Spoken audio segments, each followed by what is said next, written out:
کہ مولا کائنات حضرت علی علیہ السلام 10 سال کی عمر میں پہلے شخص جنہوں نے نبی کریم صلی اللہ علیہ وسلم کے ہاتھ پہ اسلام قبول کیا، اور پھر 33 سال کی عمر تک غزوہ بدر، غزوہ احد، غزوہ خندق، غزوہ خیبر، غزوہ حنین اور باقی جتنی بھی جنگیں ہوئی اس دوران میں سب سے آگے نظر آئے کہ ان کا کردار کلیدی کردار تھا۔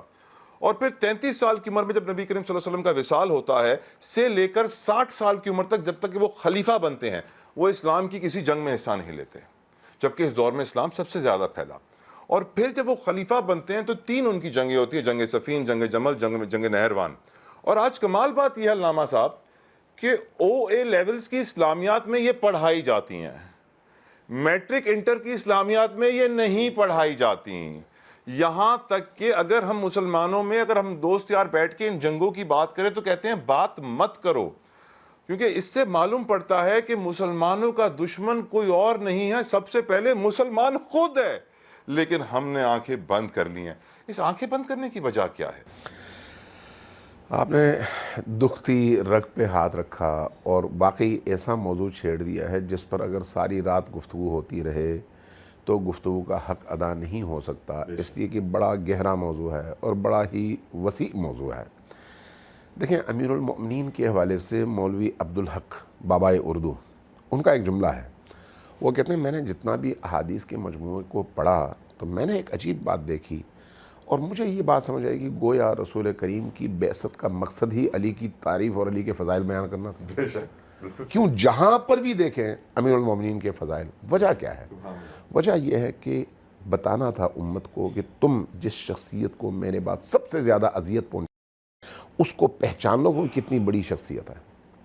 یہ جو آپ نے حق اور باطل کے تمیز کے حوالے سے امیر المومنین کے بارے میں روایت بیان کی، الحق مع علی علی مع الحق، یا علی مع الحق والحق مع علی، تو اس میں اگلا جملہ ہے اللہم ادر الحق کما دار علی یا حیث دار علی، بارلاہ حق کے چہرے کی طرف چہرے کو ادھر موڑ دے جدھر علی ہے۔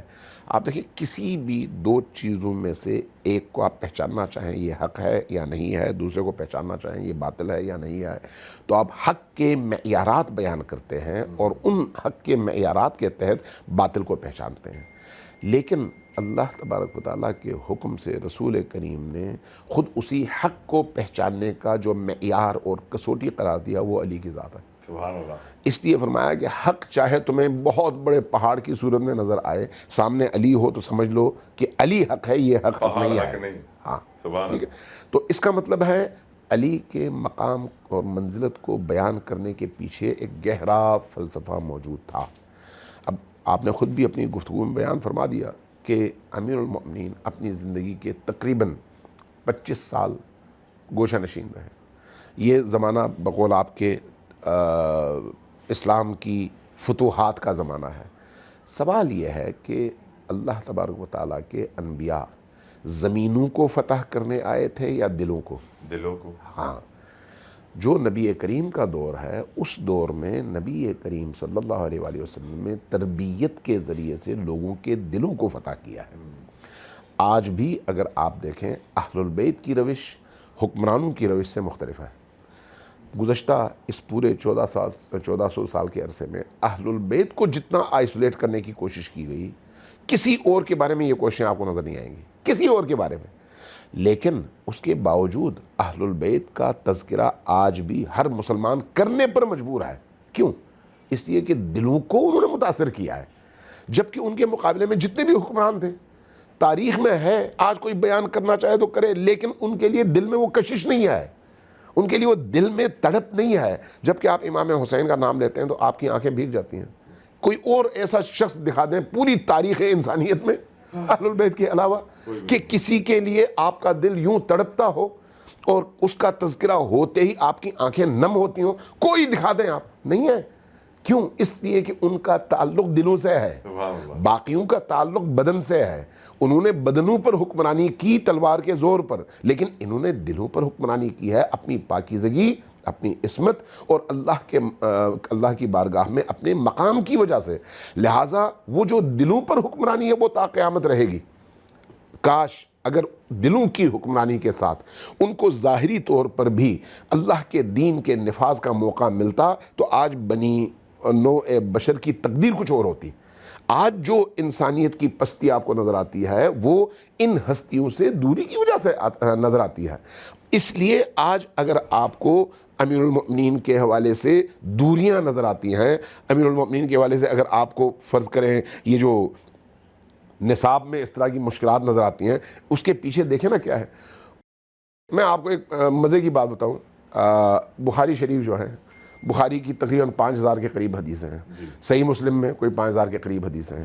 دونوں بزرگواروں نے, جب ایک نے بخاری صحیح کی احادیث کو جمع کیا, دوسرے نے مسلم کی احادیث کو جمع کیا, انہوں نے اس کے مقدمے میں لکھا کہ ہم نے موجود جو احادیث کے مجموعے تھے اس دنیا کے اندر, تو وہ کبھی مکہ گئے, مدینہ گئے, کوفہ گئے, بصرہ گئے, مختلف علاقوں میں گئے, جا کے انہوں نے وہ احادیث جمع کی ہیں نا, دونوں نے یہی کام کیا. وہ کہتے ہیں کہ ہمیں 4 لاکھ حدیثیں ملی. ان 4 لاکھ میں سے ہم نے جب کرائیٹیریا بنایا صحیح اور غلط کا, اس کرائیٹیریا کے مطابق 3,85,000 حدیثیں جھوٹی تھیں, 3,95,000. وہ جو 5,000 تھی وہ سچ تھیں, صحیح تھیں ہماری کرائیٹیریا کے مطابق, تو وہ ہم لے آئے اس کتاب میں. اب میرا ایک سوال ہے, یہ جو جھوٹی حدیثیں تھیں کس نے گڑی تھیں؟ کس نے گڑی تھیں؟ یہودیوں نے گڑی تھیں یا مسلمانوں نے؟ مسلمانوں نے. تو مسلمانوں نے کیوں گڑی تھیں؟ اب سوال یہ ہے نا, جب اس کی وجہ ہے, اس کی وجہ یہ ہے کہ جب ایک مسلمان قرآن پڑھتا ہے, جب ایک مسلمان حدیث پڑھتا ہے, حدیث میں نبی کریم کی ذات کو دیکھتا ہے, نبی کریم کی ذات کیسی تھی, اہل البیت کی ذات اقدس کو دیکھتا ہے, اس کے بعد جب وہ موجود حکمرانوں کو دیکھتا ہے تو دیکھتا ہے بھئی ان حکمرانوں کا تو ان کرائیٹیریاز کے مطابق کوئی رول بنتا ہی نہیں ہے, انہوں نے تو اسلام کی بو بھی نہیں سونگی, ان کے تو اعمال قرآن اور حدیث کے بالکل برعکس ہیں. ایسے مسلمان حکمران آئے جنہوں نے بتوں کی بت بنانے کے کارخانے بنائے, ایسے حکمران آئے جن کے گورنرز جو ہیں شراب پی کر بڑے مزے کے ساتھ صبح کی 2 رکعت کی فرض کی نماز 4 رکعت پڑھا دیتے تھے. مسلمان تھے, شراب پیتے تھے, شراب میں مست اور دھت آ کر محراب میں کھڑے ہو جاتے تھے, نماز پڑھاتے تھے. ایسے مسلمان تھے جنہوں نے اصحاب کا قتل کیا, ایسے مسلمان تھے جنہوں نے اہل البیت کا قتل کیا. جب ایک عام مسلمان ان کے ان اعمال کو قرآن اور حدیث کے آئینے میں دیکھتا ہے تو کہتا ہے بھئی یہ کیسے مسلمان ہیں, لہٰذا اب ان کے لیے اپنی بقا کا مسئلہ پیش آیا. جب اپنی بقا کا مسئلہ پیش آیا, انہوں نے کیا کیا, دھڑا دھڑ کرائے پر مفتی, کرائے پر محدث ارینج کر لیے, اور انہوں نے دھڑا دھڑ حدیثیں گھڑی, اور پھر اسلامی مملکت کے اندر جہاں مسجد تھی, جہاں مولوی تھا, ان تک پہنچائی کہ یہ حدیث تم محراب سے بیان کرو. وہ حدیثیں عام ہو گئیں, لہٰذا وہ جو صحیح حدیثیں تھیں ان غلط حدیثوں میں چھپ گئی. اب ایسے موقع پر امام بخاری جیسی شخصیات کو, امام مسلم جیسی شخصیات کو مجبوراً جا کر ان صحیح احادیث کو تلاش کرنا پڑا. لہٰذا اہل البیت کے نام کو اور ان کے کردار کو کوئی مسخ نہیں کر سکتا تھا, تو اس کے مقابلے میں ایسی حدیثیں گھڑی گئیں جس سے ان موجود حکمرانوں کے کرتوت اور کردار کی پردہ پوشی کی جا سکے اور اس کی کوئی توجیہ کی جا سکے. اس لیے جب کوئی بات ہوتی ہے ایسی, تو ابھی آپ نے ٹی وی چینل پہ شاید وہ پروگرام دیکھا ہو, میں نے دیکھا ہے اور کلپ بھی میرے پاس موجود ہے, جہاں پر سوال و جواب میں لوگ سوال کر رہے ہیں لائیو اور مفتی صاحب جواب دے رہے ہیں. انہوں نے کہا اگر ہم حاکم کو دیکھیں کہ وہ کوئی غلط کام کر رہا ہے تو کیا ہمیں اس کی اطاعت کرنی چاہیے؟ تو وہ جو مفتی صاحب ہیں ٹی وی پہ بیٹھے ہوئے ہیں سعودی عرب کے چینل پہ, وہ فرمانے لگے کہ حتیٰ اگر تم اپنی آنکھوں سے اپنے حاکم کو بدکاری بھی کرتے دیکھو تو کوئی حرج نہیں ہے, یہ تمہاری ذمہ داری نہیں ہے, تم نے ان کی اطاعت کرنی ہے. اس طرح کی چیزیں کیوں؟ معلوم ہے نا کہ امام نے بھی جو برائی کی تھی ان کی, تو ان کو جیل بھیج دیا گیا 11 سالوں. بالکل. اچھا, اس کی جب وہ وجہ پوچھتے ہیں بھائی یہ بتاؤ اس کی وجہ کیا ہے, کہ حاکم اگر بدترین بھی ہو تب بھی چپ کر کے بیٹھو. نہیں, چپ کر کے بیٹھو نہیں, چپ کر کے بیٹھنا تو کمتر مرحلہ ہے, اس کی اطاعت کرو. تو جواب میں وہ یہ کہتے ہیں بھئی نبی کریم کی حدیث ہے, جو حاکم بن گیا اس کی تم نے اطاعت کرنی ہے. اطیعوا اللہ و اطیعوا الرسول و اولی الامر منکم, یہ ولی امر ہے, یہ اولی الامر ہے. تو یہ آئیڈیالوجی کس نے دی؟ انہی حکمرانوں نے جن کو اپنی حکومت اور اقتدار کے بقا کے لیے ایسی جھوٹی حدیثوں کی ضرورت تھی.